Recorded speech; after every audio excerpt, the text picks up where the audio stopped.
I was standing right there, stirring the soup, when I realized my husband had been lying about me in a language he thought I didn't understand.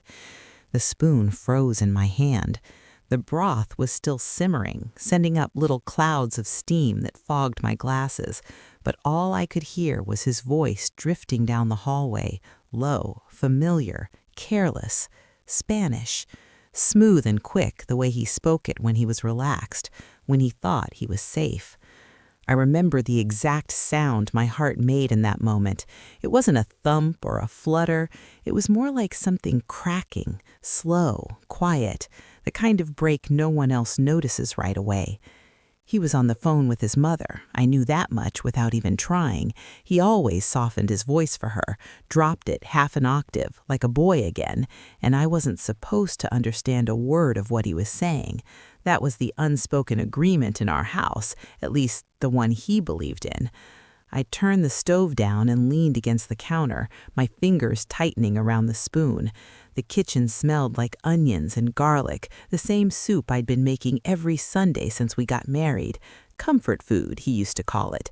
Nuestra comida, our food. Down the hallway, he laughed softly. "She doesn't even notice," he said in Spanish. "You worry too much, Mama." I closed my eyes, because I noticed. I noticed everything. That afternoon had started like any other, ordinary enough to lull you into thinking nothing could go wrong. The sky outside was that dull gray that promises rain but never quite delivers it. The clock above the fridge ticked too loudly, like it always did when the house was quiet. I had taken the day off work to catch up on chores, laundry humming in the background, the radio playing an old love song I didn't bother to change. When my husband, Daniel, came home early, I was surprised but pleased. He kissed my cheek, dropped his keys in the bowl by the door, and disappeared down the hallway with his phone already pressed to his ear. "Mi hijo," I heard his mother say through the speaker. Her voice was sharp even through the walls. I didn't think much of it at first. She called him every day, sometimes twice, and I had learned over the years to give them space. It was easier that way, less tension, less of that tight feeling in my chest that came whenever her name came up. But then he said my name. Or rather, he didn't say it. He referred to me as ella, she, and that's when I stopped moving. "She's been difficult lately," he told his mother. "Always tired, always complaining." The words slid under my skin like ice. I stood there, barefoot on the kitchen tile, holding a spoon over a pot of soup I no longer cared about. My reflection in the microwave door looked strange to me, older somehow, smaller. His mother responded quickly, her Spanish crisp and clipped. "I told you this would happen. She trapped you with her helpless act. These women, they pretend at first." My stomach twisted. Daniel didn't defend me. That was the worst part. He didn't interrupt. He didn't correct her. He just sighed, the way he did when he wanted someone to think he was burdened. "I know, Mama, but what can I do? She wouldn't manage on her own." I pressed my hand to the counter to steady myself. Wouldn't manage, as if I hadn't managed my entire life before him, as if I hadn't moved countries, learned a new culture, built a career, paid my own bills, learned his language, quietly, patiently, without ever making a show of it. I thought back to the beginning, to how none of this had seemed possible back then. When I met Daniel, he made me feel chosen. That's the only word that fits. He was charming without trying too hard, attentive without being overwhelming. He laughed with his whole body, shoulders shaking, eyes crinkling at the corners. When he talked about his family, his mother especially, there was a reverence in his voice that I mistook for kindness. "She's strong," he told me once early on. "She raised us alone after my father died. Family means everything to her." I nodded, impressed, wanting to belong. At dinners with his family, I smiled a lot. I listened. I picked up little phrases of Spanish here and there, the way you do when you're around it enough. I never corrected anyone, never asked them to switch languages for me. I didn't want to be rude. I didn't want to be that woman. And slowly, without realizing it, I learned more than they thought I did. Daniel noticed once, early in our marriage, I laughed at a joke his cousin told in Spanish before it was translated. He raised an eyebrow, surprised, but then smiled. "You're picking it up," he said. "That's cute." Cute, as if understanding was a party trick. I never told him how much I really understood. Part of it was instinct. Something in me wanted to observe before revealing myself. Part of it was self-preservation. And part of it, if I'm honest, was curiosity. I wanted to know what was being said when they thought I wasn't listening. Standing in the kitchen that afternoon, listening to my husband dismantle my character piece by piece for his mother's approval, I finally understood why. "She doesn't respect our ways," his mother said. "I see it in how she dresses, how she talks back." Daniel chuckled. "You're exaggerating." But still, he didn't stop her. I felt heat rise up my neck, a slow burn of humiliation and anger. All those times I'd stayed quiet at family gatherings, all the times I'd cleaned up after dinners, smiling while they talked around me, all the times I'd defended him to my own friends, insisting he was just close to his mother. In that moment, something settled inside me, heavy, clear. This wasn't a misunderstanding. This wasn't a bad day. This was who he was when he thought I couldn't hear him. I turned the stove off. The soup could wait. Down the hallway, Daniel's voice dropped even lower. "Don't worry, she won't ever know what we say." I opened my eyes. Yes, I thought, I know. And now that I did, there was no unknowing it. I walked quietly to the edge of the hallway, staying just out of sight, my heart steadying in a way that surprised me. If this was the truth, then I was finally ready to face it. Not yet, not today. But soon. I didn't confront him that day. I didn't slam a door or demand explanations. Instead, I did something that surprised even me. I finished making the soup. I poured it into bowls, wiped the counter clean, and set the table the way I always did. 2 placemats, 2 spoons, 2 napkins folded just so. My hands moved on their own, muscle memory carrying me through the motions while my mind replayed every word I'd overheard. When Daniel finally ended the call, he came into the kitchen with that same relaxed smile he always wore after talking to his mother, like she had filled him up with something warm and familiar. He said, lifting the lid of the pot. "Smells good." I watched him carefully then, the curve of his mouth, the ease in his shoulders. There was no sign of guilt, no flicker of discomfort. He had already tucked the conversation away, filed it under things that don't matter. "Soup's ready," I said evenly. He leaned in and kissed my temple. "You're the best," he murmured. The words landed differently now, hollow, almost ironic. We ate in relative silence, the only sounds the clink of spoons and the low hum of the refrigerator. Daniel scrolled through his phone between bites, nodding at something on the screen. I studied his hands instead, the same hands that used to feel so reassuring when they rested on my back, now looking strangely unfamiliar. That night, I lay awake long after he fell asleep. The ceiling fan spun lazily above us, casting soft shadows across the room. Daniel snored lightly, one arm flung across my side, heavy and possessive. I stared at the dark, replaying memories I'd once dismissed as insignificant. The first time his mother visited after our wedding, she'd brought food for him, enough to feed an army. Containers stacked neatly in the fridge, each labeled in her handwriting. "This is for Daniel," she'd said pointedly, her eyes flicking to me. "He likes it this way." I had laughed it off then, telling myself she was just being a mother, overbearing maybe, but well-meaning. Another time, at a family barbecue, I'd offered to help in the kitchen. His aunts exchanged looks, and one of them said something in Spanish that made the others laugh. Daniel waved his hand dismissively.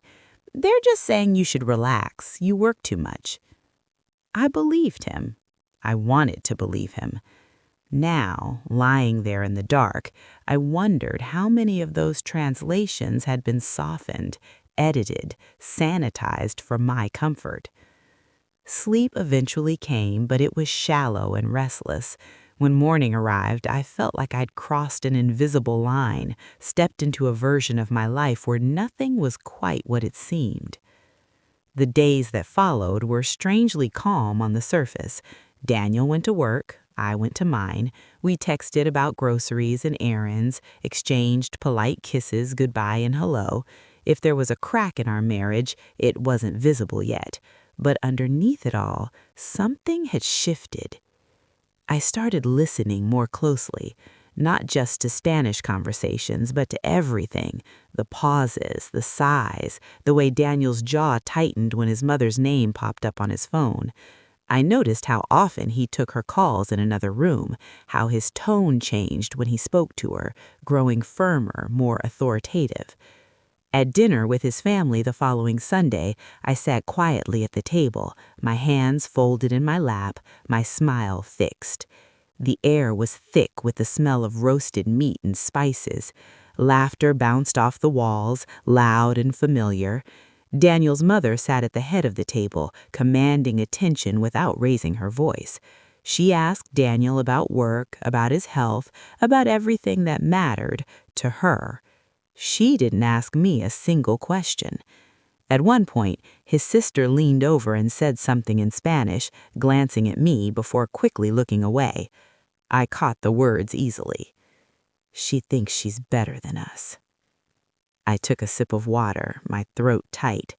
Daniel laughed at something his cousin said and reached for my hand under the table. The contrast was dizzying. His fingers warm and affectionate, the words spoken around me sharp and dismissive. I realized then that my silence had become a kind of permission. By pretending not to understand, I had allowed them to believe their words had no weight. On the drive home, Daniel chatted casually about the meal, about his nephew's soccer game, about nothing at all. I nodded, murmured responses at the right moments. "You were quiet tonight," he said finally, glancing at me. "Everything okay?" I looked out the window, watching street lights blur into streaks of yellow. "Just tired." He reached over and squeezed my knee. "You work too hard." There it was again. That phrase, the one that painted me as fragile, overextended, incapable. That night, after he fell asleep, I did something I hadn't done in years. I opened my laptop and started writing. Not an email, not a message, just a private document, blank and waiting. I wrote down dates, conversations, moments that had once seemed harmless, but now felt heavy with meaning. I wrote down what I heard, exactly as it was said, in Spanish and in English. Seeing it all laid out like that was sobering. This wasn't one bad phone call. It was a pattern, a slow erosion of respect happening behind my back while I stood right there. I didn't cry, not yet. Instead, I felt something steadier take root, resolve maybe, or clarity. I wasn't going to confront him impulsively. I wasn't going to explode and give him the chance to minimize my feelings or twist the story. I needed to understand the full shape of what I was dealing with. And so I waited. I waited through more phone calls, more family gatherings, more small slights disguised as jokes. Each time I added to my mental ledger, my private understanding growing clearer and heavier. The woman I had been, eager to please, careful not to offend, was quietly stepping aside. In her place stood someone more observant, more awake. And I knew deep down that when the time came to speak, I wouldn't just be revealing that I understood Spanish. I'd be revealing that I finally understood him. There's a particular kind of loneliness that settles in when you realize the person sleeping beside you isn't truly on your side. It doesn't announce itself loudly. It seeps in, quiet and cold, filling the spaces where trust used to live. That was the loneliness I carried with me in the weeks that followed. I went through the motions of our life together, work, errands, dinner, laundry, while holding a secret that felt heavier with each passing day. I smiled when Daniel kissed me goodbye in the mornings. I asked him about his day in the evenings, but inside I was listening, always listening. His phone rang often. Sometimes it was his mother, sometimes it was his sister, occasionally an aunt, and almost always the conversation slipped easily into Spanish, the words flowing faster when they thought I wasn't paying attention. One evening, I was folding laundry in the living room when his mother called. Daniel answered on the second ring and paced toward the window, his back to me. "Mama," he said softly. I folded a towel slowly, carefully, my ears tuning in. "She's home again?" his mother asked. "She's always home." I closed my eyes. "She works from home some days," Daniel replied. "You know that." "But still," his mother pressed, "a woman should keep busy. Too much time makes them imagine things." Daniel sighed. "You're right." I felt that sigh in my chest, like a door closing. I stacked the towels neatly, my hands trembling just enough for me to notice. This wasn't just gossip or casual criticism. This was him agreeing with a narrative that painted me as idle, emotional, ungrateful, and he was feeding it. Later that night, I asked him casually, "Your mom called earlier?" "Yeah," he said, barely looking up from his phone. "Same old stuff." I nodded. "She miss you?" He chuckled. "She always misses me." There was affection in his voice, but also something else, obligation perhaps, or loyalty so deeply ingrained it left no room for anyone else. I thought about my own family then, how my mother used to say, "Marriage is choosing each other every day." I wondered when Daniel had stopped choosing me. The next weekend, we attended his cousin's birthday party. It was held at his aunt's house, a small place packed with relatives and noise. Music pulsed through the walls, the bass vibrating under my feet. Children ran past with sticky hands, laughter echoing down the hallway. I sat on the couch beside Daniel, nursing a soda, observing. Across the room, his mother held court, gesturing animatedly as she spoke. I caught snippets of conversation drifting my way. "She's changed him," someone said. "He used to visit every week. He looks tired." I felt like a ghost in my own marriage, present but unseen, talked about as if I weren't sitting 10 feet away. At one point, Daniel stood up to help his uncle with something in the garage. I stayed behind, my phone buzzing with a text from a coworker. That's when his mother sat down beside me. She smiled, but it didn't reach her eyes. "You're very quiet," she said in accented English. "You should talk more." I returned the smile. "I like listening." She nodded slowly, studying me. "Yes, listening is good." Her words lingered heavier than they should have been.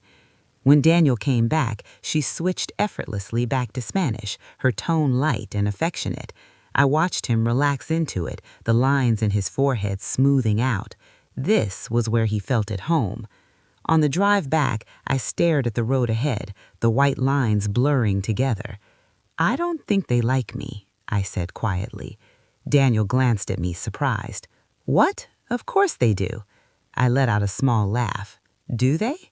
He hesitated, just a fraction of a second, but I saw it. "They just don't know you very well," he said finally. "You're different." Different, the word hung between us like an accusation. Different from what? From them? From what they expected? From what he wanted?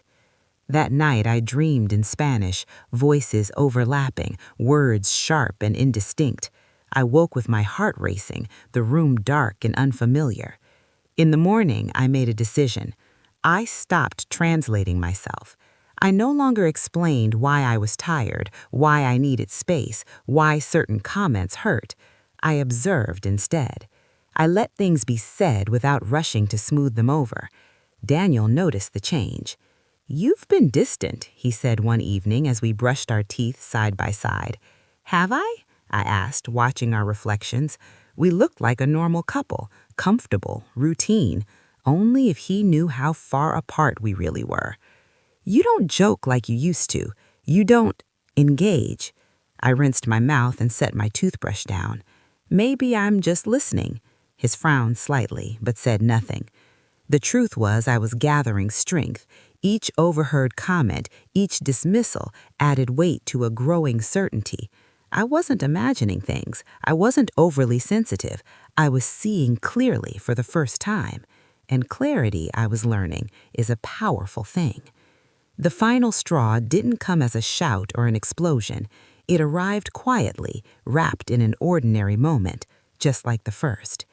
It was a Tuesday afternoon. Rain tapped against the windows, steady and soft.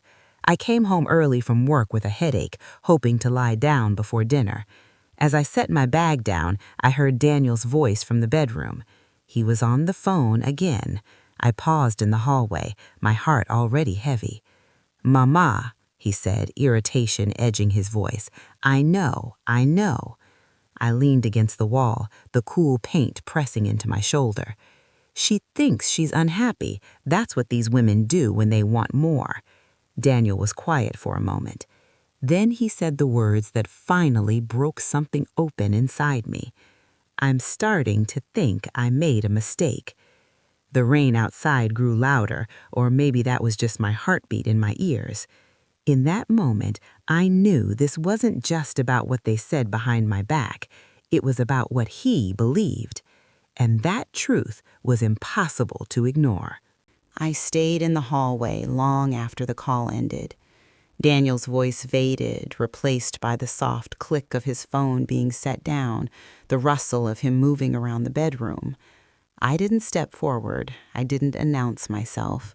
I stood there, breathing slowly, the words, "I made a mistake," echoing through my chest like a bruise being pressed again and again. By the time I finally walked into the bedroom, he was sitting on the edge of the bed, tying his shoes. "Oh," he said, startled, "you're home early." "I had a headache," I replied. He nodded, concern flickering briefly across his face. "You okay?" I studied him then, the familiar slope of his shoulders, the crease between his brows.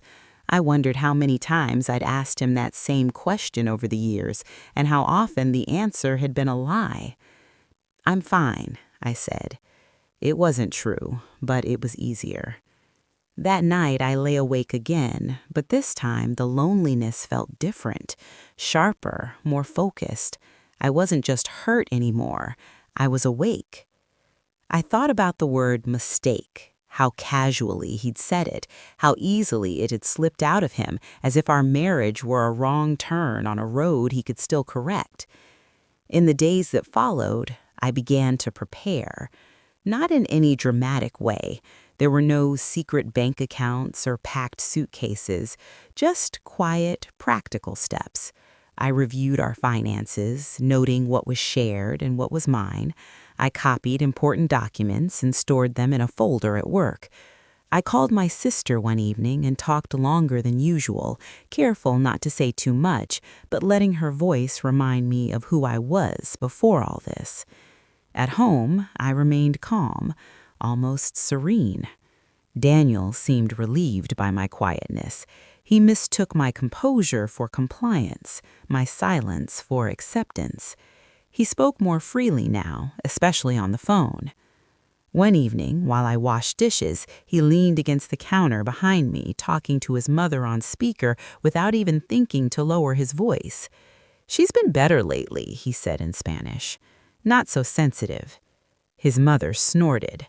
"That's because she knows her place." My hands paused in the soapy water. Daniel didn't laugh this time, but he didn't disagree either.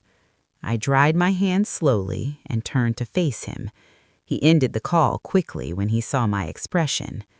"Everything okay?" he asked. "Yes," I said, meeting his eyes. "Everything is clear." He frowned, confused, but I turned back to the sink, ending the conversation before it could begin. The truth was, clarity had replaced confusion, I no longer questioned whether I was overreacting or misinterpreting things. I knew exactly what was happening, and more importantly, I knew what I deserved. The moment of confrontation came sooner than I expected. It was another ordinary day, grocery bags on the counter, the smell of coffee lingering in the air. Daniel was in the living room, scrolling through his phone, his expression tense. "My mother's coming to stay with us for a few days," he said suddenly.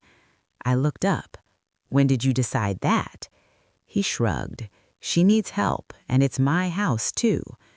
Something in his tone, dismissive, final, made my chest tighten. "How long?" I asked. "A week, maybe more." I set the groceries down carefully. "You didn't think to ask me?" He sighed, rubbing his temples. "This is exactly what she was talking about. You make everything a problem."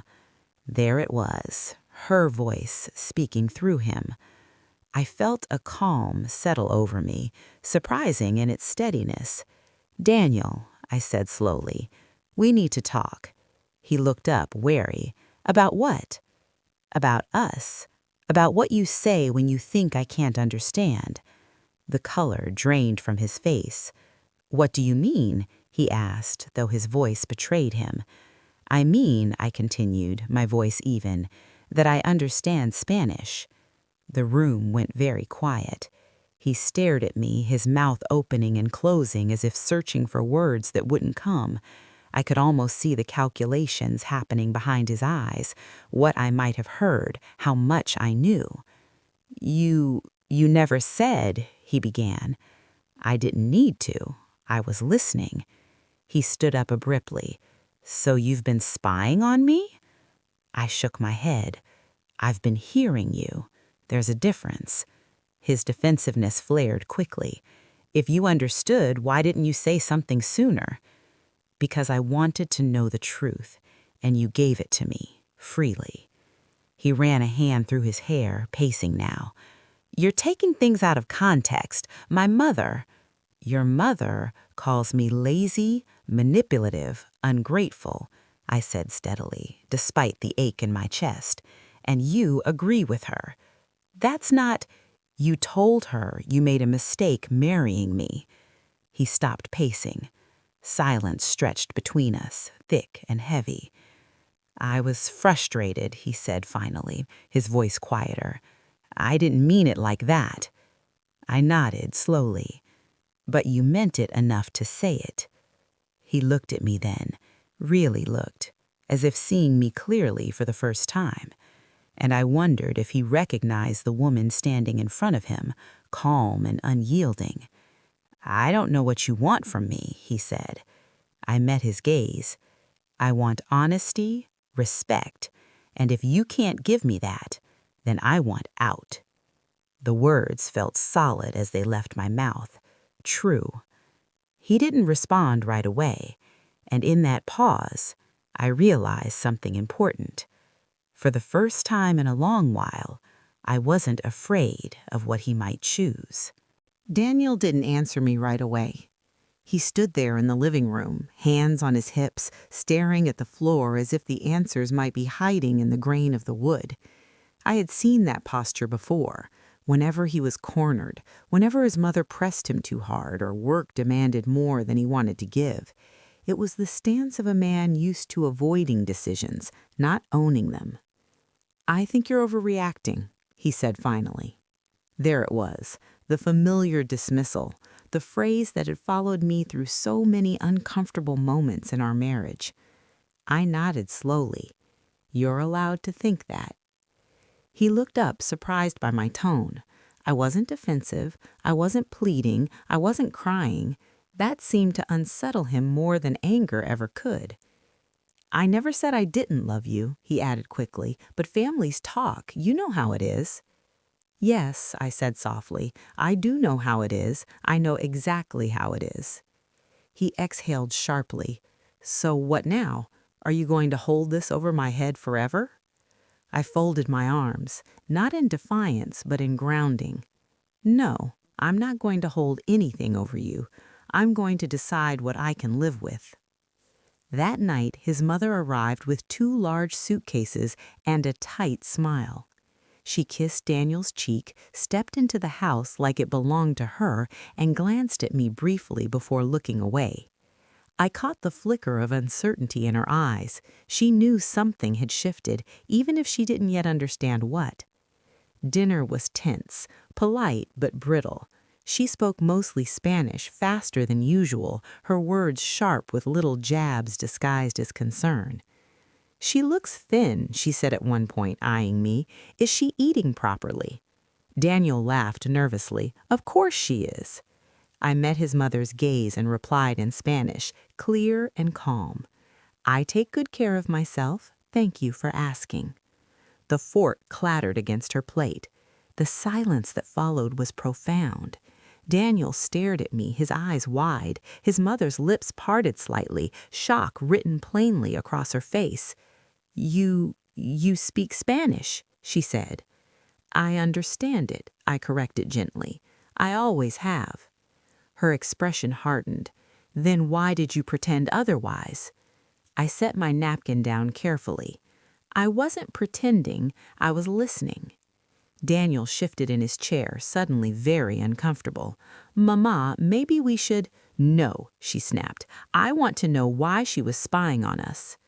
I looked at her, really looked at her, a woman who had lost a husband young, who had built her identity around being needed, who had never learned how to share her son. "I wasn't spying," I said. "You were speaking freely in my presence. The difference is you didn't think my understanding mattered." Her jaw tightened. "In our culture—" "In any culture," I interrupted softly, "respect matters." The room felt smaller then, the walls closing in as years of unspoken tension pressed to the surface. Daniel stood abruptly. "This is getting out of hand." "No," I said, rising slowly to my feet. "This is finally in hand." I turned to his mother. "You have spoken about me as if I were a burden. You have questioned my character, my work, my place in my own marriage, and your son—" I paused, choosing my words carefully, "has allowed it." Daniel opened his mouth to protest, but no sound came out. "I won't live like that anymore. Not quietly, not politely, not at all." Her face scoffed. "You're turning him against his family." I shook my head. "I'm asking him to choose his wife." That night Daniel slept on the couch. I lay alone in our bed, staring at the ceiling, my body buzzing with the aftermath of the confrontation. I didn't feel victorious. I felt tired. But beneath the exhaustion was something new: relief. In the days that followed, the house remained tense. His mother moved through the space like a storm cloud, muttering under her breath in Spanish. I caught every word. I let them pass through me without response. Daniel avoided conflict, shuttling between us like a mediator who had already chosen a side by refusing to choose at all. One evening, after his mother had gone to bed, Daniel sat across from me at the kitchen table. "She doesn't mean harm. She's just protective," he said quietly. I looked at him. "So am I." He rubbed his face. "I feel like I'm being asked to choose." I replied, "Marriage is a choice, one you make every day." He didn't answer. The next morning I packed a small bag, not to leave forever yet, but to remind myself that I could. "I'm going to stay with my sister for a few days," I told him. His eyes widened. "You're leaving?" "I'm taking space, to think, to breathe." "And my mother?" "That," I said gently, "is no longer my responsibility." At my sister's house, surrounded by familiar laughter and the comfort of being seen, I finally let myself cry. Not loud, heaving sobs, but quiet tears, the kind that come when you've held yourself together for too long. I didn't know what Daniel would choose, but for the first time, I knew what I would, and that made all the difference. My sister didn't ask many questions when I arrived. She took one look at my face, pulled me into a hug that smelled like her familiar lavender soap, and said, "Stay as long as you need." That kindness undid me more than anything else.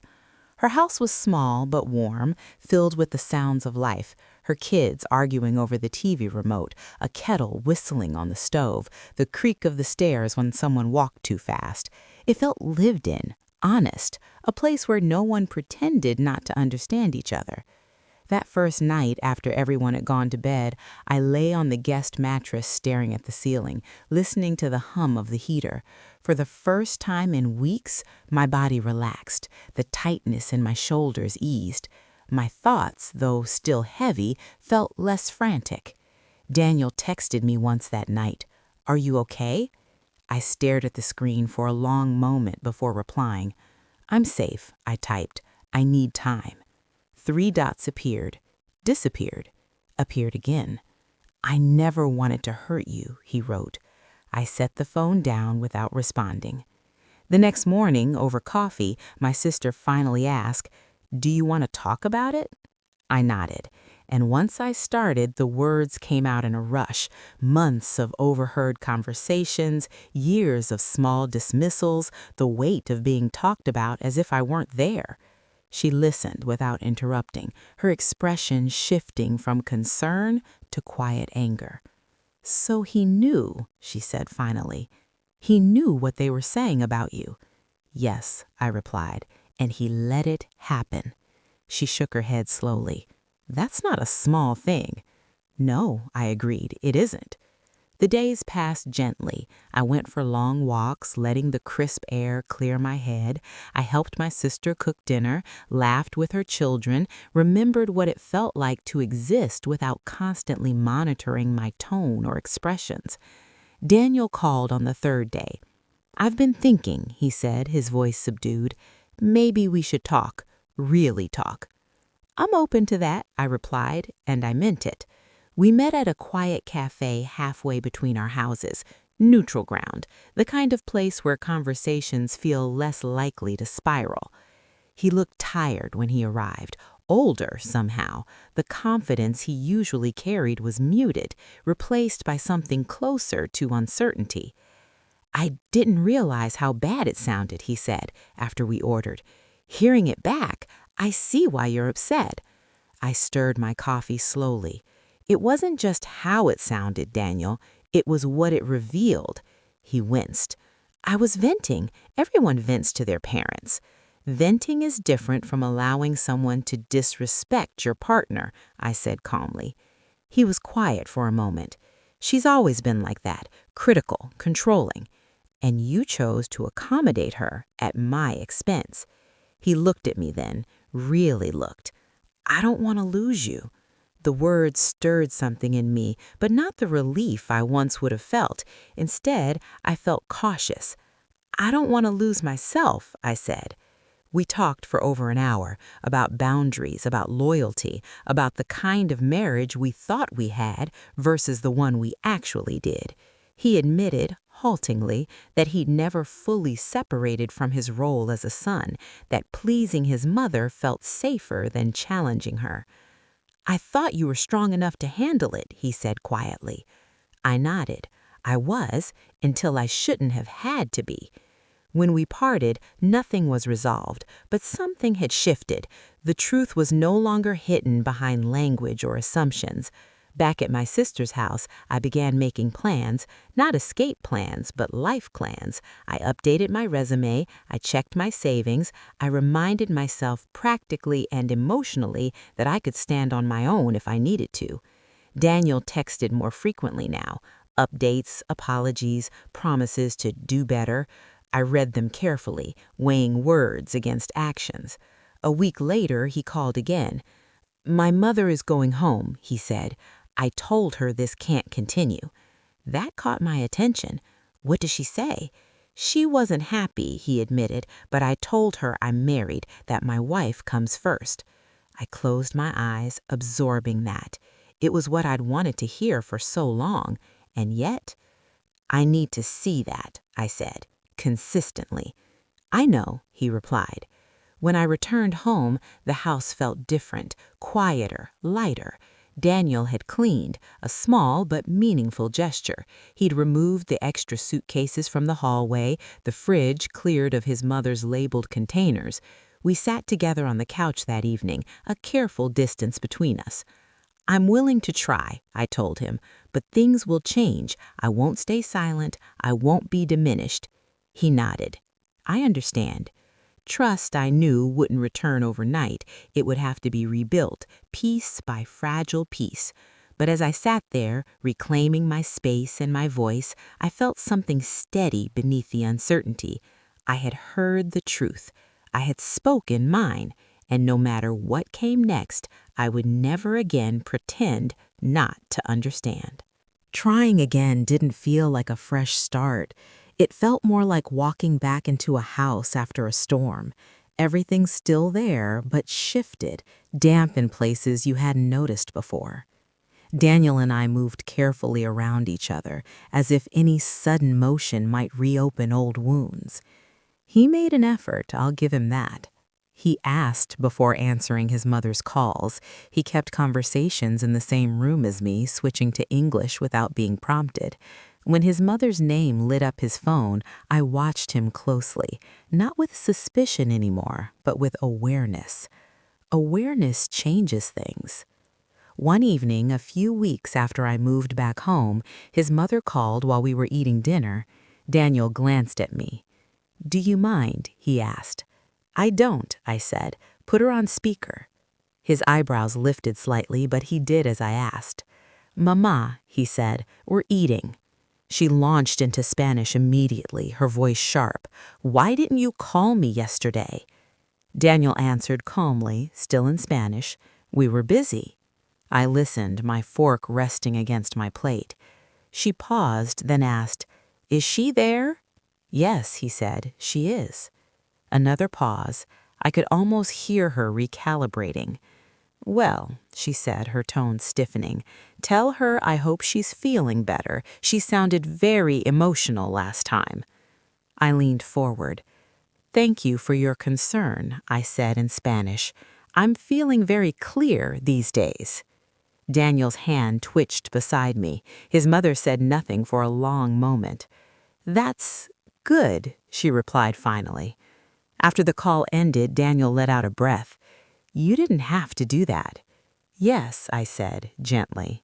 "I did." These moments, small as they were, mattered. They were markers, evidence that I was no longer invisible in my own life. But boundaries have a way of testing themselves. A month later, Daniel told me his mother wanted to host a family dinner. Nothing special, he said, just a get-together. "I'm not going," I replied immediately. He looked surprised. "Why not?" "Because I'm not ready, and I don't owe anyone access to me." He nodded slowly. "Okay." He went alone. When he came home that night, his mood was sour. "She asked why you didn't come. I told her you needed space." "And?" I asked. "She said you're punishing the family." I smiled faintly. "I'm protecting myself." He sat down heavily. "She thinks you're trying to control me." I met his eyes. "Are you feeling controlled?" He hesitated. "No." "Then that's your answer." That was the night he finally admitted something he'd never said out loud before. "She's afraid of losing me," he said quietly. I softened then, not because it excused anything, but because it explained a lot. "I'm not trying to take you away from your mother," I said. "I'm asking you not to sacrifice me to keep her comfortable." He nodded, eyes downcast. "I know." Progress, I learned, isn't loud, it's uneven. It comes in moments of discomfort and honesty, not grand gestures.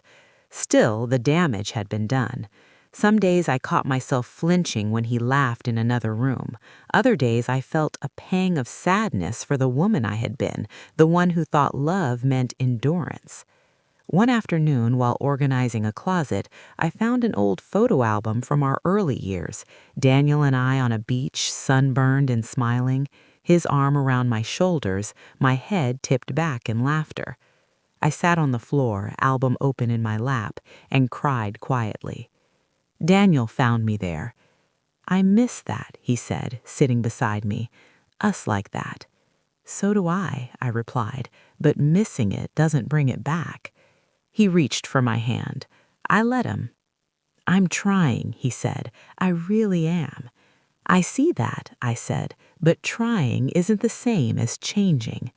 That distinction seemed to settle into him, heavy but necessary. A few weeks later, his mother called again. This time, I wasn't home. When I returned, Daniel told me what happened. "She said you're turning me into someone I don't recognize," he said. "I told her maybe that person needed changing." Something inside me loosened at that. But trust doesn't return all at once. It comes in inches, not miles. I continued building my independence, taking on a new project at work, reconnecting with friends I drifted from, investing time in myself without guilt. Daniel noticed. "You don't need me as much anymore," he said one evening, not accusing, just observing. "I never needed you," I replied. "I chose you." He nodded slowly. "I want to be someone worth choosing." Whether he could become that man was still uncertain, but I knew this much. I had stopped shrinking.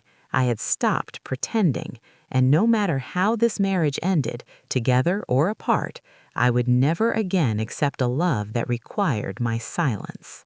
There's a moment in every long struggle when you realize you're no longer fighting the same battle. At first, my fight had been about language, about the words I wasn't supposed to understand, the conversations I wasn't meant to hear. Then it became about loyalty, about where Daniel stood when it mattered. But somewhere along the way, the fight shifted inward. It became about me. About the quiet ways I had learned to make myself smaller, about the peace I had mistaken for happiness, about how often I had swallowed discomfort to keep the surface of my life smooth. That realization came on an ordinary Wednesday. I was at work, sitting in a meeting, when my phone buzzed with a message from Daniel. "Mom says she wants to talk to you, just the two of you." I stared at the screen, my stomach tightening. In the past, that request would have filled me with dread and obligation. I would have rearranged my schedule, rehearsed polite responses, prepared myself to endure whatever version of concern she chose to present. This time, my first thought was simple and clear. Do I want to? I typed back slowly. What does she want to talk about? There was a pause before his reply. She says she wants to clear the air. Clear the air, another familiar phrase. I'll think about it, I wrote. When I got home that evening, Daniel was waiting for me, nervous energy evident in the way he paced the living room. "She's really trying," he said. "This could be good." "Good for who?" I asked. He stopped pacing. "For everyone." I set my bag down. "I'm not opposed to talking to her, but it won't be on her terms." He nodded. "What do you need?" The question startled me, not because it was hard to answer, but because it was the first time he'd asked it without defensiveness. "I need honesty," I said, "and accountability. No pretending we all misunderstood each other." He swallowed. "Okay." We met his mother at a small cafe the following Saturday, neutral territory again. I chose a seat by the window, the sunlight warming my hands around a cup of tea. She arrived 10 minutes late. "Traffic," she said curtly, sitting down. Daniel ordered coffee and excused himself to the restroom, leaving us alone. She studied me for a moment, her gaze assessing. "You surprised me," she said, "understanding everything." I met her eyes. "You surprised me too." She bristled. "I was only looking out for my son." "I understand that," I replied, "but protecting him doesn't require tearing me down." She crossed her arms. "You don't understand our family." "I understand disrespect," I said gently. "It sounds the same in every language." Her lips pressed together. "You made him choose," she said. "No," I corrected. "I asked him to grow." She scoffed softly. "You think you're better than us." I shook my head. "I think I deserve to be treated as his wife." There it was, the truth laid bare between us. When Daniel returned, the tension was thick enough to taste. "She wants apologies," his mother said abruptly, gesturing toward me, "for spying, for disrespect." I inhaled slowly. "I won't apologize for understanding the words spoken about me." She looked to Daniel, expecting him to intervene. He didn't. "Mama," he said carefully, "this isn't about blame. It's about how things have been." She stared at him, wounded. "You've changed." "Yes, I have." The silence that followed was heavy, but it was honest. "I won't pretend anymore," I said softly. "Not with you, not with anyone." His mother stood up abruptly. "Then maybe there is nothing more to say." She left without another word. Daniel sat back, shaken. "I didn't expect that," he admitted. "Neither did I said, and I meant it." In the weeks after that meeting, contact with his mother became limited. Short calls, neutral updates, no family gatherings. Daniel struggled with it. I could see the grief in him, the mourning of a relationship that would never be what it once was. I didn't gloat, I didn't push. This wasn't about winning, it was about truth. One evening, as we sat on the balcony watching the sun sink behind the buildings, Daniel spoke quietly. "I didn't realize how much of myself I'd given up to keep the peace." I looked at him. "Neither did I." He reached for my hand. "I'm afraid." "So am I admitted. "But fear isn't a reason to stay silent." That night, I slept deeply for the first time in months. I dreamed of open windows, of air moving freely through rooms that had once felt closed.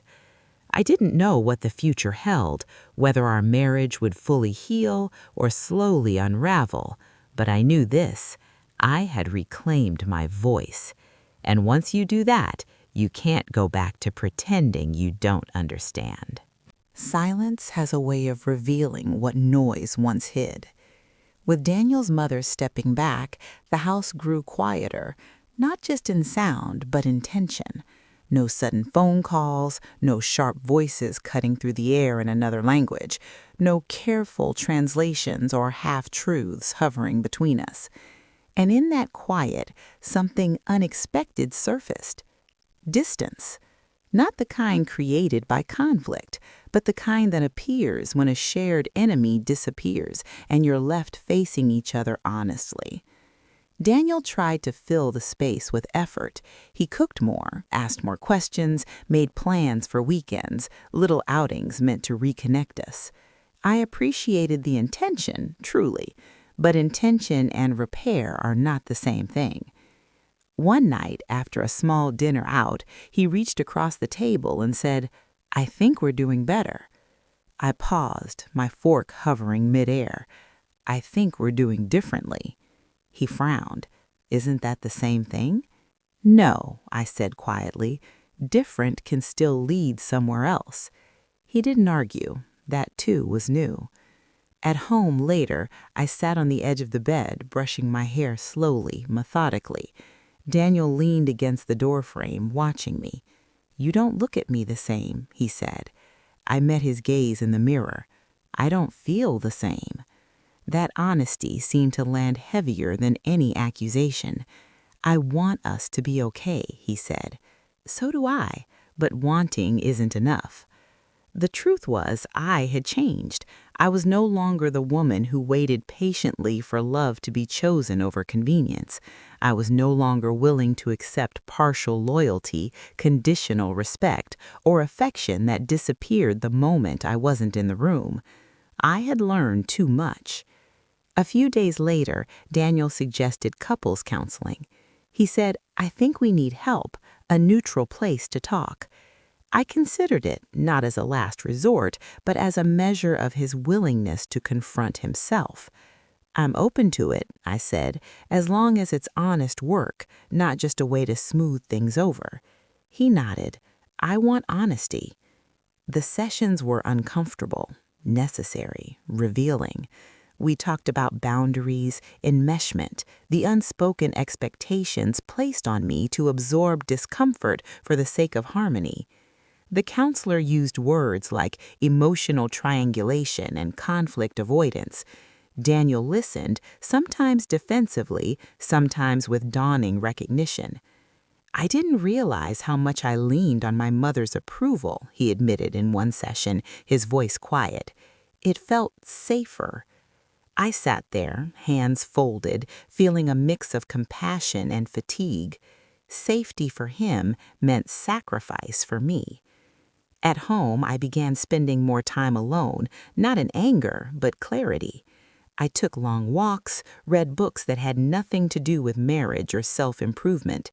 I reclaimed small pleasures without explanation.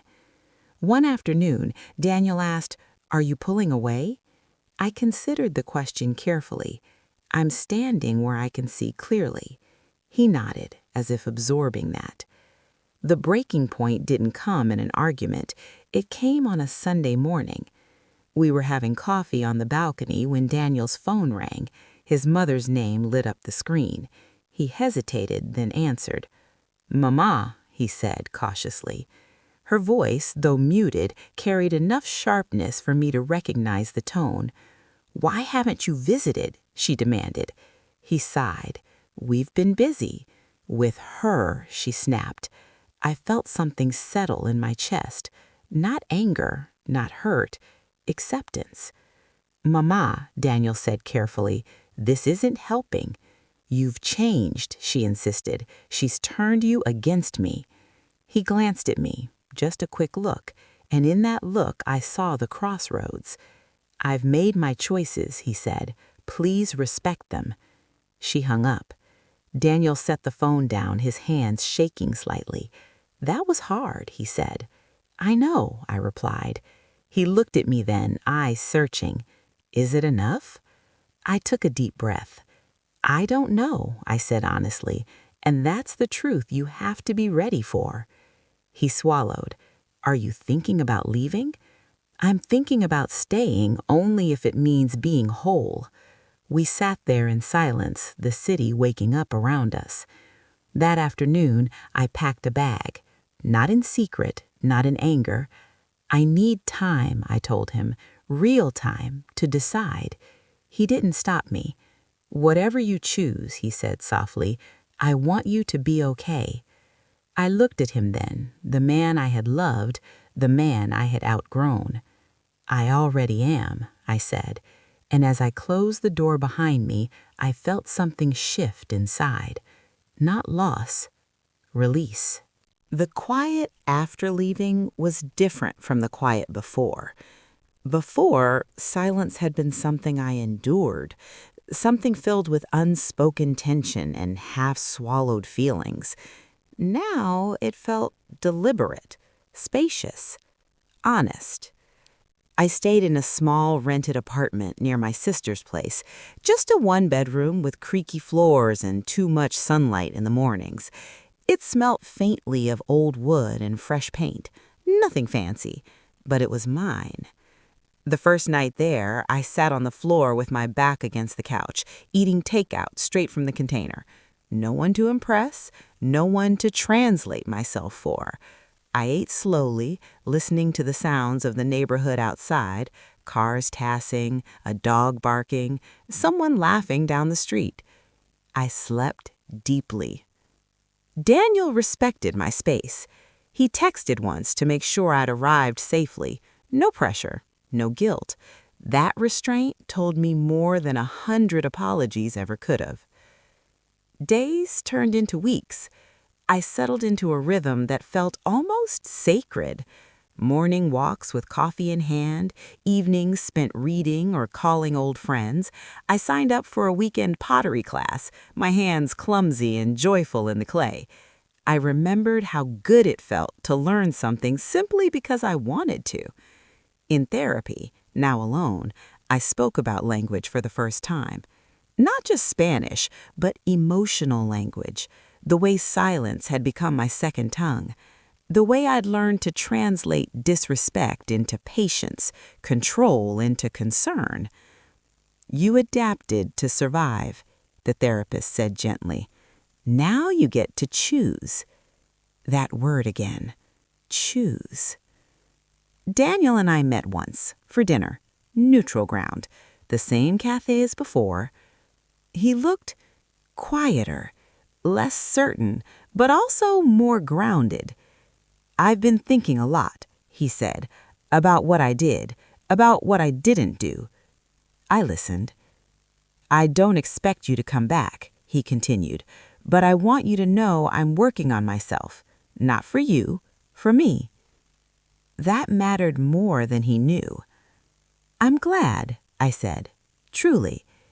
He hesitated. Do you miss us? I considered the question carefully. I miss who I thought we were. He nodded, understanding more than I expected. We parted without promises. That felt right. One afternoon, my sister stopped by my apartment. She looked around, smiling softly. You look lighter. I feel lighter, I replied. She hugged me tightly. I'm proud of you. The words warmed me in a way approval never had before. A month later, Daniel's mother sent a message, not to me, but to Daniel. He showed it to me later without commentary. Tell her I never meant to hurt her, but I won't apologize for being a mother. I read it once, then again. She still doesn't see it, he said quietly. I handed the phone back. That's okay. I don't need her to. That was the truth. Healing, I learned, isn't about winning arguments or receiving apologies. It's about no longer needing them to move forward. Eventually, Daniel and I had the conversation we'd been circling for months. We sat across from each other, hands folded, voices calm. I don't think I can go back to who I was in this marriage, I said. He nodded slowly. I know. I need a life where I'm not an afterthought, where I don't have to prove my worth. I failed you. Yes, I replied gently, but we also failed ourselves by staying too long in something that required silence. There were tears, quiet ones, no blame, no shouting. We decided to separate, not in anger, in clarity. Signing the papers weeks later felt surreal, not devastating, just final. I walked out of the office into sunlight that felt brighter than it should have. I took a deep breath and kept walking. That night, alone in my apartment, I made dinner for one, lit a candle, played music softly. I thought about all the words I'd heard but never acknowledged, and all the ones I finally spoke. Understanding Spanish had opened my ears. Losing my marriage had opened my life. Grief doesn't always arrive as sadness. Sometimes it comes as nostalgia, slipping into your thoughts when you least expect it. A song on the radio, a familiar street name, the memory of a laugh that once felt like home. That's how it was for me after the separation. Gentle, unexpected waves rather than crushing storms. I didn't regret my decision, but I mourned the version of my life that could have been, the one where love didn't require translation, where loyalty was instinctive, not negotiated. I allowed myself that morning. I took time off work and visited my mother. Sitting at her kitchen table, sipping tea, I watched her hands move with practiced ease as she kneaded dough. You seem different, she said, not looking up. Stronger. I had to be, I replied. She nodded, understanding more than I'd ever explained. You listened for too long, she added softly. Now you're speaking. Back home, I began rebuilding, not from scratch, but from truth. I changed my routines. I redecorated the apartment with small things that felt like me, framed photos from solo trips, plants that demanded attention, a bookshelf filled with titles I'd always meant to read. Each choice felt intentional. One evening, while organizing papers, I came across my old notes, the document I'd started the night I first overheard Daniel's phone call. Dates, phrases, feelings. I read through them slowly. I didn't feel anger. I felt compassion for the woman who had needed to write it all down just to trust herself. I closed the file and deleted it. I didn't need proof anymore. Daniel and I stayed in limited contact, practical things, occasional check-ins. He respected my boundaries, perhaps better now than he ever had before. "I'm in therapy," he told me once over coffee, individually. I smiled. "That's good." "He wished I'd done it sooner," he said. "So do I replied, and we both knew what that meant. There was no bitterness between us, just a shared understanding that love on its own isn't always enough. One afternoon, a colleague asked me if I was seeing anyone. "No," I said. "I'm getting to know myself again." She laughed lightly. "Best relationship you'll ever have." She wasn't wrong. I noticed how my voice sounded different now, firmer, clearer. I no longer softened my words to avoid discomfort. I no longer smiled reflexively when something didn't sit right. At a family gathering months later, someone made an offhand comment about women being too sensitive. I looked them in the eye and said calmly, "Sensitivity is how we notice when something is wrong." The conversation shifted. Power doesn't always announce itself. Sometimes it just shows up in moments like that. One evening as I walked home, my phone buzzed with a message from an unknown number. "I hope you are well. I didn't know you understood. Maybe things would have been different." I stared at the screen for a long time. I didn't reply, not because I was angry, but because I didn't need to explain myself anymore. Understanding had never been the problem. Respect had. That realization settled into me like a truth I could finally rest on. I had spent years listening carefully, hoping to be heard. Now I spoke only when it mattered, and when I did, I knew my words carried weight. Would you like me to continue to part 12? Part 12 of the script, approximately 1,000 words. Life has a quiet way of stitching itself back together when you let it. Not all at once, not neatly, but slowly, with patience, and small acts of care that don't ask for permission. By the time a full year had passed since the day I left our shared home, the ache had softened into something manageable. Not forgotten, never forgotten, but integrated, like a scar you stop tracing with your fingers because it no longer hurts when you touch it. My apartment began to feel less like a temporary shelter and more like a home.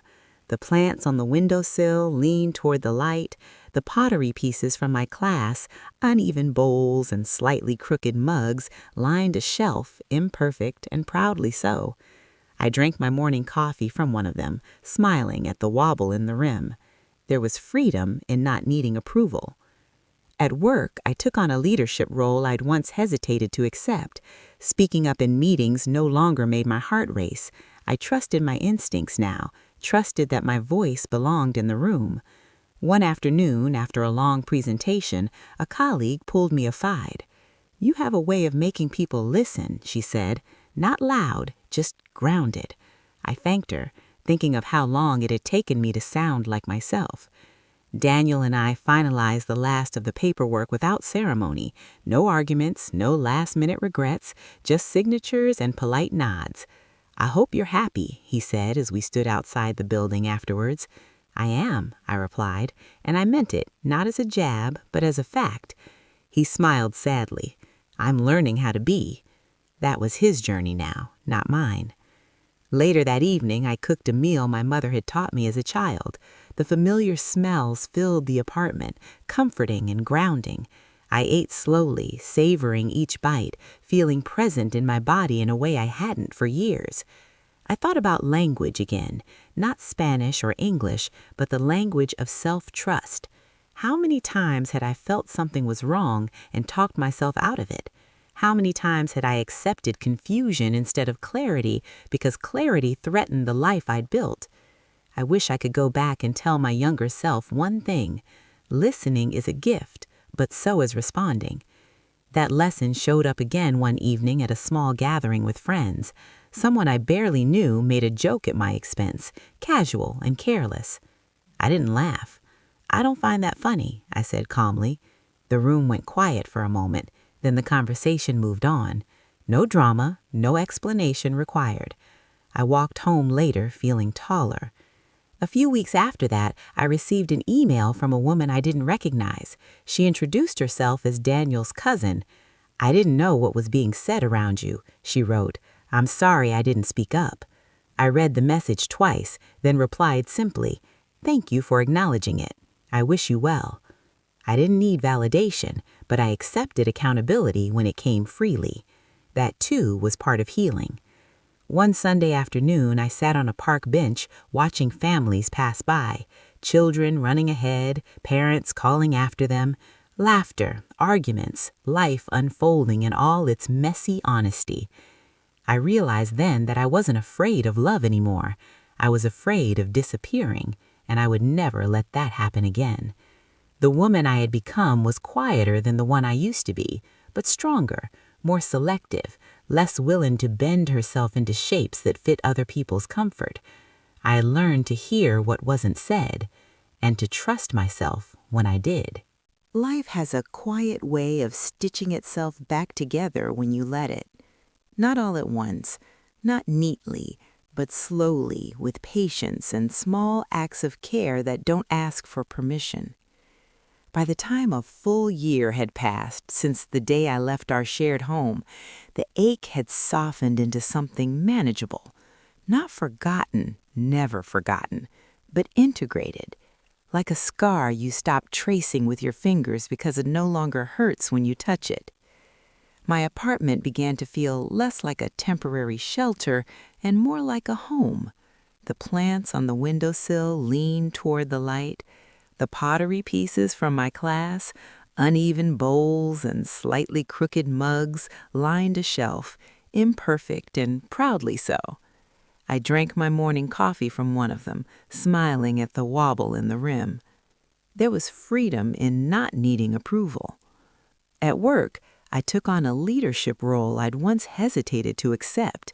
Speaking up in meetings no longer made my heart race. I trusted my instincts now, trusted that my voice belonged in the room. One afternoon, after a long presentation, a colleague pulled me aside. "You have a way of making people listen," she said. "Not loud, just grounded." I thanked her, thinking of how long it had taken me to sound like myself. Daniel and I finalized the last of the paperwork without ceremony. No arguments, no last-minute regrets, just signatures and polite nods. "I hope you're happy," he said as we stood outside the building afterward. "I am," I replied, and I meant it, not as a jab, but as a fact. He smiled sadly. "I'm learning how to be." That was his journey now, not mine. Later that evening, I cooked a meal my mother had taught me as a child. The familiar smells filled the apartment, comforting and grounding. I ate slowly, savoring each bite, feeling present in my body in a way I hadn't for years. I thought about language again, not Spanish or English, but the language of self-trust. How many times had I felt something was wrong and talked myself out of it? How many times had I accepted confusion instead of clarity because clarity threatened the life I'd built? I wished I could go back and tell my younger self one thing. Listening is a gift, but so is responding. That lesson showed up again one evening at a small gathering with friends. Someone I barely knew made a joke at my expense, casual and careless. I didn't laugh. "I don't find that funny," I said calmly. The room went quiet for a moment, then the conversation moved on. No drama, no explanation required. I walked home later feeling taller. A few weeks after that, I received an email from a woman I didn't recognize. She introduced herself as Daniel's cousin. "I didn't know what was being said around you," she wrote. "I'm sorry I didn't speak up." I read the message twice, then replied simply, "Thank you for acknowledging it. I wish you well." I didn't need validation, but I accepted accountability when it came freely. That, too, was part of healing. One Sunday afternoon, I sat on a park bench watching families pass by, children running ahead, parents calling after them, laughter, arguments, life unfolding in all its messy honesty. I realized then that I wasn't afraid of love anymore. I was afraid of disappearing, and I would never let that happen again. The woman I had become was quieter than the one I used to be, but stronger, more selective, less willing to bend herself into shapes that fit other people's comfort. I had learned to hear what wasn't said, and to trust myself when I did. There is a strange moment in healing when you realize you're no longer counting the days. Not since it happened, not since you left, not since your life split cleanly into before and after. The calendar keeps moving, but your heart no longer measures time by pain. That realization came to me on an ordinary Tuesday. I was standing in line at the grocery store, listening to the soft hum of refrigerators, when I noticed I was humming along to the music overhead. It startled me, not because the tune was special, but because joy had slipped in without announcing itself. For so long, happiness had felt like something I had to earn back. Now it was just there. That night, I received an invitation to a family gathering on Daniel's side, a cousin's engagement party. His aunt had sent it, polite and careful, as if unsure whether I'd even consider coming. I sat with the invitation on my kitchen table for a long time. In another life, I would have gone out of obligation to prove I was still kind, still agreeable, still the woman who smoothed edges and swallowed discomfort. But that woman didn't live here anymore. I declined with grace and honesty. Thank you for thinking of me. I won't be able to attend, but I wish you all the best. No explanation, no apology, just truth. The next day, my phone rang. It was Daniel. "You didn't have to say no because of me," he said gently. "I didn't," I replied. "I said no because it's not where I belong anymore." There was a pause. "I understand," he said, and for the first time I believed him. After we hung up, I sat in the quiet and noticed something else. There was no guilt, no second-guessing, just clarity. That clarity became my compass. I began saying yes to things that nourished me: weekend workshops, long walks with no destination, conversations that went deep without effort, friendships that didn't require me to perform a role. One evening, over dinner with a close friend, she asked me a question that caught me off guard. "Do you ever miss him?" I considered it carefully. "I miss who I thought he was," I said slowly, "and who I was when I believed in us, but not who he actually was." "No," I answered, "because loving someone shouldn't mean shrinking." She nodded, eyes soft. "That sounds like peace." It was. Months later, I ran into Daniel's mother at a bookstore, of all places. She stood in the aisle holding a cookbook, her expression unreadable when she saw me. The air between us felt heavier than it used to, but not hostile, just honest. "Hello," she said. "Hello," I replied. For a moment, neither of us spoke. Then she cleared her throat. "I didn't know you understood Spanish," she said quietly. "I know," I answered. She looked down at the book in her hands. "I said things I shouldn't have." "Yes," I said gently, "you did." She met my eyes then, and for the first time there was no superiority there, no dismissal, just something close to regret. "I was protecting my son," she said. "I understand that," I replied, "but you hurt me." She nodded slowly. "I see that now." We stood there in the quiet aisle, the smell of paper and ink around us. "I hope you are well," she said. "I am," I answered, and again it wasn't a weapon, it was the truth. We parted without drama, no reconciliation, no closure wrapped in a bow, just acknowledgement, and that was enough. That encounter stayed with me, not because it reopened wounds, but because it confirmed how far I'd come. Once I would have walked away shaking, replaying every word. This time I walked out into the afternoon sunlight and felt steady. Later that night I journaled for the first time in months. I wrote about language, how understanding Spanish had revealed betrayal, but understanding myself had revealed freedom.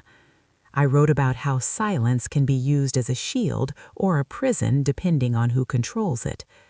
And I wrote this sentence, underlined twice: I am no longer afraid of knowing the truth. That fear had kept me compliant. It had made me question my instincts. It had convinced me that love required endurance. But love, I had learned, requires presence, accountability, respect. Anything less is just habit wearing the mask of commitment. As I closed the journal, I felt gratitude, not for what I'd lost, but for what I'd reclaimed. My voice, my discernment, my self-respect. Those things don't disappear overnight. They wait patiently until you're ready to come back to yourself. Some lessons don't arrive with drama. They arrive quietly, after the noise has passed, once you finally have the space to hear yourself think. By the time I realized I was no longer carrying anger, I had already stopped talking about the past altogether. Not because I was avoiding it, but because it no longer demanded airtime in my life. It existed, it mattered, but it didn't own me. One morning, as I stood brushing my teeth, I caught my reflection in the mirror and noticed something subtle but undeniable. I trusted myself. That realization stopped me cold. For years, I had outsourced my intuition to my husband, to his mother, to the unspoken rules of being easy to love. I had mistaken silence for peace and compromise for virtue. Now, standing there in a quiet bathroom with sunlight slipping through the window, I felt whole in a way I'd never had before. That day, I received an email from a woman I didn't know personally. She said she'd heard my story through a mutual acquaintance. I think I might be living something similar, she wrote, but I'm not sure if I'm imagining it. I read her message carefully, feeling the weight behind every word. I didn't give advice. I didn't tell her what to do. I simply replied, if something feels wrong, it's worth listening to that feeling, even if you don't act on it yet. She wrote back later to thank me. It struck me then how often women doubt their reality because it threatens the stability of everyone else's. How often we're taught to endure quietly rather than ask hard questions. That realization shaped how I moved through the world now, with gentleness, yes, but also with clarity. At a small dinner party weeks later, someone joked about crazy wives and nagging women. I didn't laugh. Instead, I said calmly, sometimes women speak up because no one listened when they were quiet. The table went silent for a beat. Then someone changed the subject. I wasn't trying to teach lessons. I was simply no longer willing to disappear. One afternoon, while cleaning out a drawer, I found an old scarf Daniel had given me years ago. Soft wool, slightly frayed at the edges. For a moment, I considered throwing it away, but I didn't. I folded it carefully and placed it in a donation bag. Letting go didn't have to be violent. It could be tender. That evening, I went for a walk as the sun began to set. The air was cool, the streetlights flickering on one by one. I thought about how different my life felt now, not bigger, not louder, but truer. I wasn't waiting for permission anymore, not to speak, not to rest, not to leave. I had learned something essential. Betrayal doesn't always look like cruelty. Sometimes it looks like dismissal. And healing doesn't always look like confrontation. Sometimes it looks like choice. Choosing yourself again and again until it no longer feels radical. I remembered the first day I overheard that phone call, how my hands had gone cold, how the room had felt suddenly unfamiliar. That woman hadn't known what was coming, but she had listened, and that made all the difference. As night fell, I sat by the window with a cup of tea, watching the city settle into itself. I felt a quiet gratitude, not for the pain, but for the clarity it brought. If I had never understood Spanish, I might still be doubting myself, still explaining, still minimizing, still waiting. Instead, I had learned the language of truth, and it spoke fluently in my own voice. There is a moment, long after the hurt has faded, when you realize the story no longer belongs to the people who caused the pain. It belongs to you. That understanding didn't arrive all at once. It came slowly in the way I moved through my days, with less hesitation, fewer apologies, and a steadiness I once admired in other women but never thought I could claim for myself. One quiet evening, I sat on my balcony as the city hummed below. The lights from passing cars traced soft lines through the dark, and somewhere in the distance, a radio played a song in Spanish. The words floated upward, familiar and gentle. This time, they didn't hurt. Language had once been a weapon used against me, something whispered to exclude, to distort, to hide disrespect behind assumed ignorance. Now it was simply language again, music, memory, neutral. I thought about how often betrayal wears the disguise of normalcy, how easily love can turn into something transactional when boundaries are blurred and silence is mistaken for consent. What I overheard that afternoon didn't end my marriage, it revealed it. It showed me the truth I had been circling for years but didn't yet have the courage to name, that I was being spoken about, not spoken to, decided for, not decided with. And once you hear that truth clearly, you can't unhear it. I used to believe strength meant enduring, staying calm, staying quiet, staying. Now I know strength also means leaving when staying costs you your dignity. It means trusting the part of yourself that notices the shift in tone, the pause before an answer, the way a room feels colder when someone enters it. Those instincts are not imagination, they are information. If I could speak to the woman I was before that phone call, the one folding laundry in another room, believing she was safe, I wouldn't warn her. I would thank her for listening, for not dismissing herself, for choosing truth over comfort. And if you're listening to this story and something in it feels familiar, if you've ever wondered whether the way someone talks about you changes when you're not in the room, please hear this. You are not wrong for wanting honesty. You are not difficult for expecting respect. And you are not weak for taking your time to decide what to do next. Sometimes the most powerful thing you can say is nothing at all, while you gather your strength. And sometimes the most powerful thing you can do is walk away quietly with your head held high. My life now is not perfect, but it is honest, and that has made all the difference. So I leave you with this question, one I had to answer for myself. If you truly understood everything being said about you in the rooms you weren't allowed into, what would you do next? If this story moved you or reminded you of your own journey, I hope you'll share it with someone who might need it. And if you'd like to hear more stories like this, stories of truth, resilience, and finding your voice, please consider subscribing and supporting the channel. Until next time, Take care of your heart.